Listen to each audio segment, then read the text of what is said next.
உலகத்தின் சுகாதாரத்தையே கேள்விக்குறியாக மாற்றியுள்ள பிளாஸ்டிக் கழிவிலிருந்து அரிய பொருளாய் மாறிவரும் டீசல் உட்பட சமையல் எரிவாயு வரை தயாரிக்க முடியும் என்பதை நிரூபித்துள்ளார் சித்ரா தியாகராஜன்.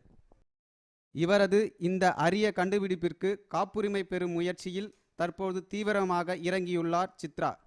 பிளாஸ்டிக்கை வந்து ஃபியூயல் ஆயிலாக வந்து கன்வெர்ட் பண்ண முடியும். எப்படின்னா லைக் இது வந்து எப்படி வந்து பிளாஸ்டிக் வந்து ஃபியூயல் ஆயிலாக கன்வெர்ட் பண்ணுறோன்னா அந்த process is called pyrolysis. Pyrolysis அப்படிங்கிறது என்னென்னா பிளாஸ்டிக்கை வந்து ஆக்சிஜன் இல்லாத ஒரு என்விரான்மெண்ட்டில் வந்து ஹீட் பண்ணி அதில் கேஸ் ஆக்கி ஆயில் எடுக்கிறது தான் வந்து பைரோலிசிஸ்ங்கிற process. It is definitely possible. PVC குழாய்கள், பெட் பாட்டில்கள் தவிர மற்ற அனைத்து பிளாஸ்டிக் பொருட்களில் இருந்தும் டீசல் தயாரிக்க முடியும் என்ற தனது சாதனையை நம்மிடம் தெரிவித்துள்ளார்.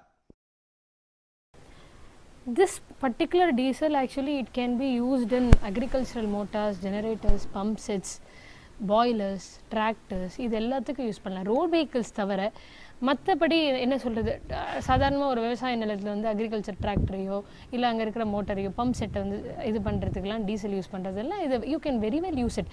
10 கிலோ பிளாஸ்டிக் குப்பையிலிருந்து 8 லிட்டர் டீசலை உற்பத்தி செய்ய முடியும் என்ற இம்மாணவியின் கண்டுபிடிப்பு உலக வரலாற்றையே மாற்றியமைத்தாலும் அதில் ஆச்சரியமில்லை. லோகநாதன், ரெட்பிக்ஸ் நியூஸ்.